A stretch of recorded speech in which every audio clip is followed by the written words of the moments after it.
Good morning. Good morning. Appreciate everybody being here today. Certainly, proud of our guys for a very good win, solid performance against Stanford, a team we have a tremendous amount of respect for.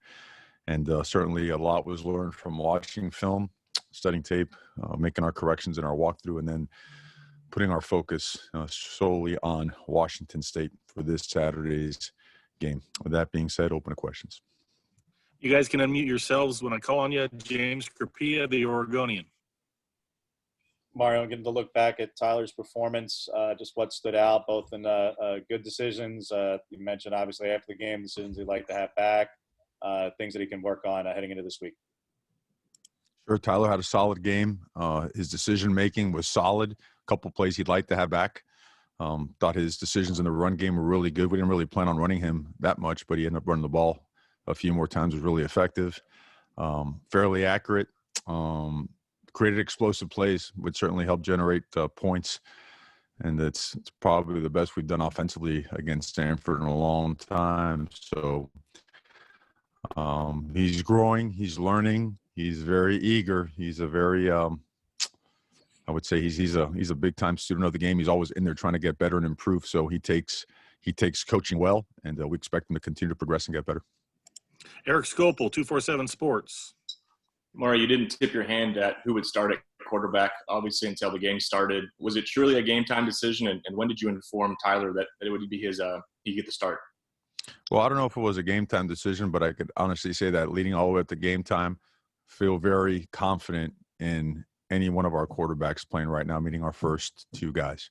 I feel that way about Anthony Brown as well. I feel he could lead us to victory and play championship football. AJ McCord, Coin. So, Coach, looking at Washington State, they played Oregon State, obviously, last week. After the game, Coach Rolovich said that they had 32 players missing, and he would not confirm whether they were COVID-related or not. So my question for you is, as the team that plays them next, what is your communication with Washington State, and do they have to declare something like that to you, knowing the way the disease works and that they could have people who haven't tested positive yet but could before your game? All the medical stuff will be handled by the medical experts, and I know that they're taking every precaution humanly possible, and they'll inform us exactly of where things are at, statuses of both teams, so that we can proceed with as safe as possible play as we can agree to. So, but in terms of all the medical stuff, that's certainly something that's out of my hands, but I'm always at the beginning and end of each day, I am informed as to what the next steps are in the process. Julian Minenzone, KZI. Mario, when it comes to preparing for Jayden de Laura, is the majority of the film this week going to be from that OSU game, or do you dive into the high school tape at all, or how do you go about preparing for him this weekend? Well, I think the first thing that's got to be stated is phenomenal player. Does not look like a freshman at all. I mean, the big plays he generated, the plays that he kept alive, the way that he had complete command of the offense is impressive, extremely impressive. I think he's complemented by a very physical and a very talented offensive line. Certainly some Sunday players and that offensive line, they set the tone with the way they play the game. I know that just watching guys like Lucas, Ryan, Watson, those guys have been around for a little bit. Those guys are big-time players, and they play the game the way it's supposed to be played. The run game, certainly, I know they were missing their starting back, but McIntosh went in there and was hard to tackle, hard to bring down, made people miss, got chunk yardage. I mean, really explosive player. So he has a great supporting cast, and he does a great job just running the offense, having a great presence, great command of it. So we have to watch everything we possibly can on him, and we will. And certainly, it's a great opportunity, a great challenge. Matt Preem, 247 Sports. Mario, your offensive line, all five guys making their first career starts. Just overall impressions of that group, and individually, Ryan Walk was named to the Pro Football Focus National Team of the Week. I'm just curious, could you maybe explain what he did so well to maybe be in consideration for that? Really proud of those guys. I think a couple things go with that. Also proud of the fact that our defense got that crew ready, along with Coach Mirabal, who, again, best offensive line coach in America. and then hats off to that group, that the amount of pride, the amount of work that they invested paid off in a really good game. Guys like Alex Forsyth, George Moore, a lot of those guys haven't started a game since 2017, maybe in high school and junior college, but just continued to gel over time, kept going against this defense and had some really rough days against this defense in practice. And then as time went on, things just started coming together. Ryan Walk stood out, I believe, to the people of Pro Football Focus because he played an exceptional game from a technique and fundamental and assignment standpoint. Rarely missed and was very disciplined with his hat position, hand placement, finishing blocks, keeping the pocket clean, and certainly making a dent at the line of scrimmage in the run game. And the best part about it, these guys have a lot of areas where they can improve and want to improve and will improve. So it's a good first step, but still nowhere near where we need to be. Tyson Alger, The Athletic. The number 2 running back in your guys' offense might have less carries just based on the fact that the quarterback's taking it on more. What did you think of the way that like Travis was able to make the most of his opportunities in that game? And how does that kind of position evolve in this offense that you guys have? Well, the ball gets spread around pretty good, and it's going to vary week to week. In terms of Travis, I can't say enough great things about him because he was explosive. He brings a very different kind of energy to the sideline, to the locker room. I mean, watch it on film. Whenever a guy makes a play, he's, almost costs a penalty a couple times because he's sprinting down the field to go and celebrate and congratulate his teammates. He's that kind of a guy. And when he got in there, and you look at throughout the last 3 years, how many times Travis Dye has stepped up to make a big play, and showed out again. I'm most impressed with the way he protected in the passing game. And I know that everyone loves the runs and the spin move and all that stuff. Impressive. I love it. Love to get more of that out of him. But the way he stepped up in protection and did what he was supposed to on special teams. Ryan Thorburn, Register Guard. Mario, what challenges does your defense have in preparing for a run and shoot offense for Washington State? Well, they just attack you in every imaginable way. And when you think run and shoot, I think people a lot of times think it's primarily a passing offense. But if you count the RPOs that were run in their last game and the balls were actually handed off instead of thrown, and that's predicated upon the defense, right? You're throwing off of a certain defender.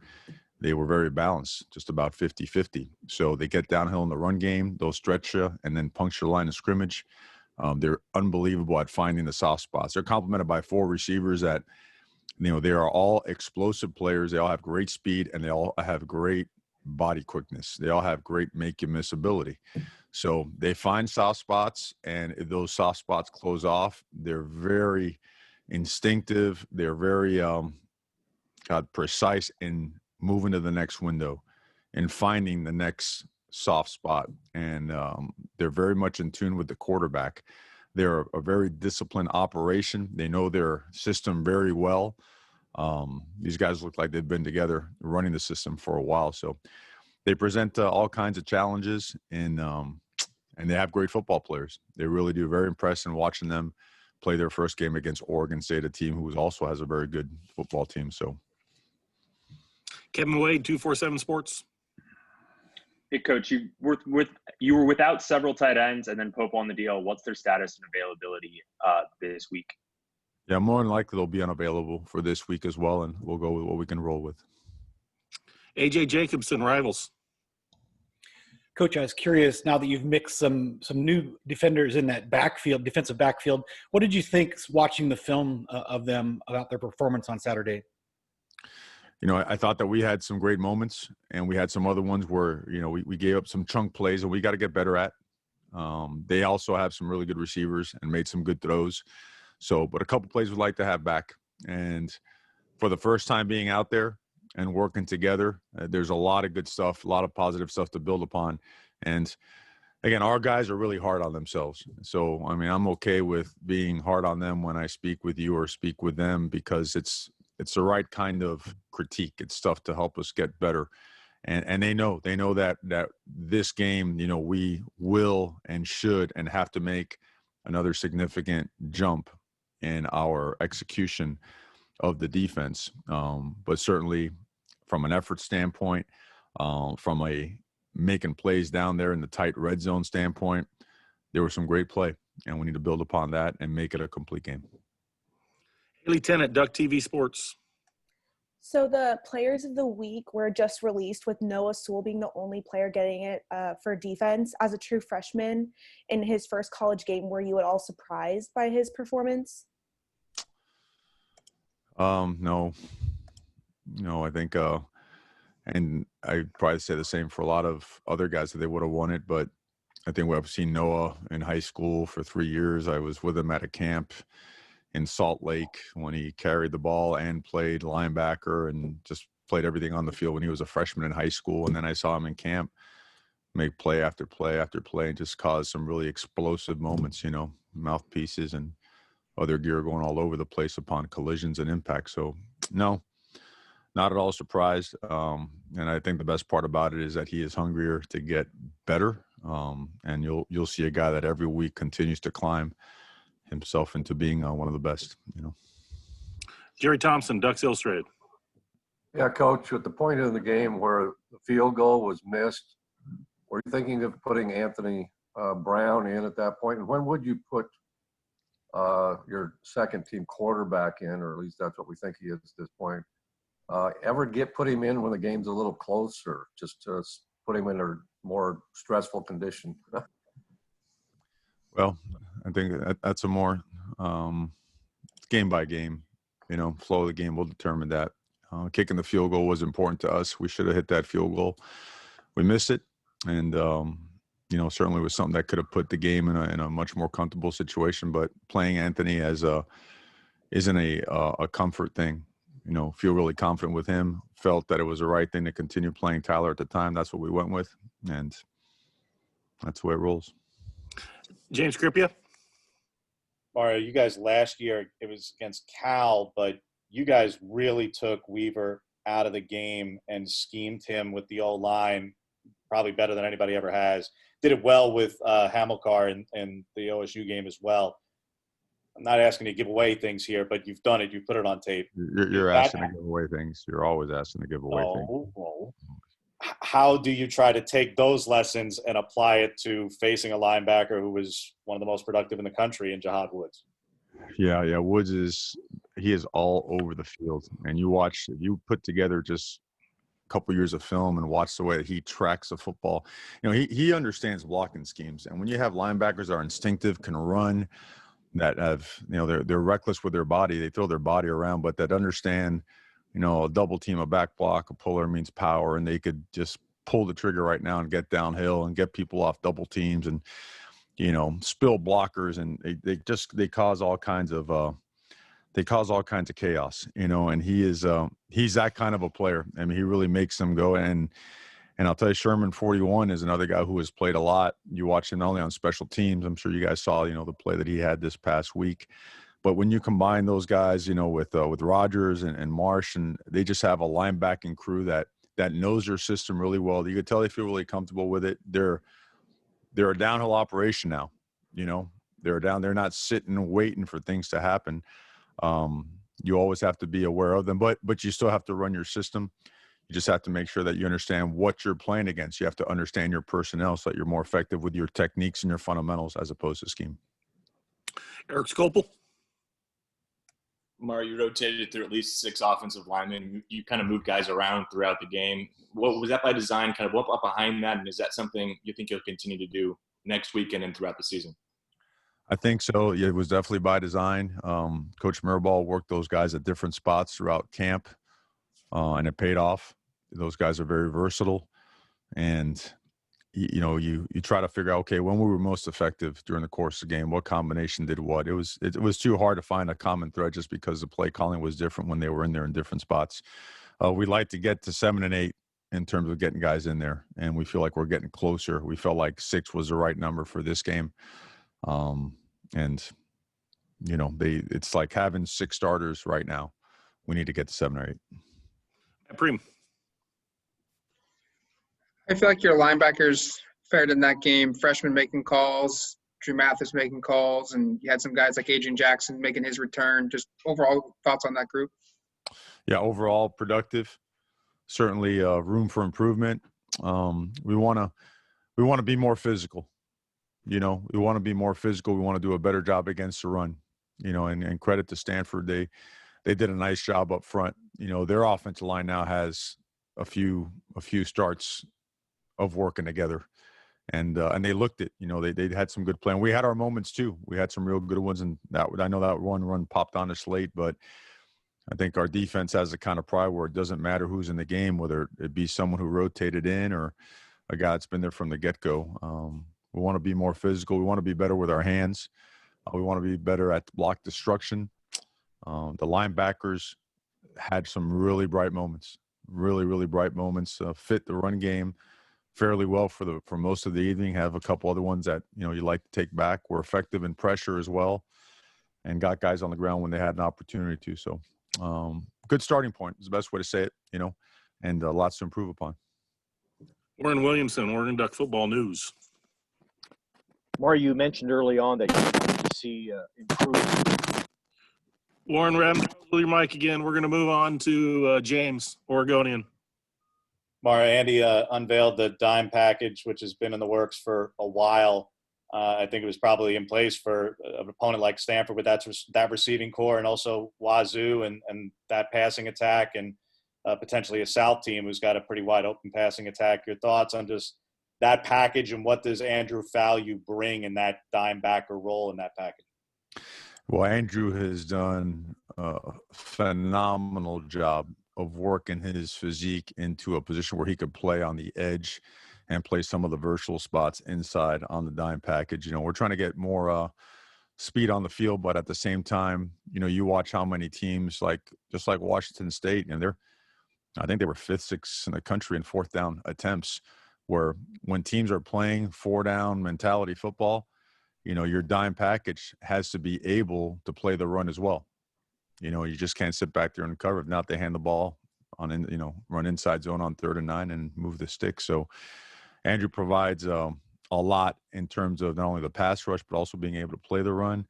And then, the guys that had their turns, and some of the guys that are now getting healthy should really help beef up our depth on that dime package, which we feel was pretty effective on Saturday, and we expect to get better this week. We got time for a couple of more. Eric Scopel. You mentioned being down some of the tight ends. I think DJ and walk-on Cooper Schultz, only tight ends who played. We talked a lot about DJ's performance, but comfort level with Cooper and at what you've seen from him. Cooper is tough. Cooper is smart. Cooper is young. All right. His eyes were about yay big when he got in there, and he was up to the moment. It wasn't too big for him. Really proud of him. And it just goes to show you, you think about where DJ was, several months ago. He was actually on the other side of the ball, right? And the way things worked out, it's systematically the processes that are in place allow him with great effort, because the player always deserves all the credit. And then process-wise, working with Coach Bobby Williams, getting him ready to play, he played a really good game. So, but have confidence in both those guys, as well as, we hope to get healthy sooner than later, but we'll wait and see and give you a report on that later in the week. Last question, James. A couple of individual matchups for your defense, Mario, that are going to be just really big in this one. Again, it's not giving away anything here. You mentioned Lucas. He's probably the best offensive tackle KT is going to go up against in a game this year. And Travell Harris, certainly his production. I would imagine Demo is probably going to draw him quite a bit. Just those individual matchups your defense is going to have. Well, at some point in time, KT will definitely face Lucas. Lucas is an enormous human being, just tremendous, just long wingspan, right? And he's prototypical NFL offensive tackle. He can anchor, he could slide his feet. He's got great foot and body quickness. He plays with power. He can redirect really well. He'll hurt you in the run game, running and playing with power, and he could also get out there in the screen game and do a lot of things. So, very experienced player, very patient in his pass blocking, and he uses his hands really well. It's a great challenge both in the run and the pass game, not only for Kayvon, but for the rest of our defensive line. And then Terrell's about as good as it comes. And, they've moved those guys around a little bit. Some guys that played strictly inside last year playing outside this year. And the system, seems like it allows for that to be part of their package. But he's complemented by 3 to 4 other wide receivers that are very similar in terms of explosiveness, in terms of just flat out, ball skills, the ability to adjust to making the contested catch, to get open, just very seasoned, experienced route runners. I mean, they know where to get to, how to get there, and when they get there, what to do when the ball comes their way. So this is as good as an offense as we've seen on tape in the last couple of years. Thank you, Coach. Appreciate your time. Okay. Thank you, guys. You guys have a good one and be safe.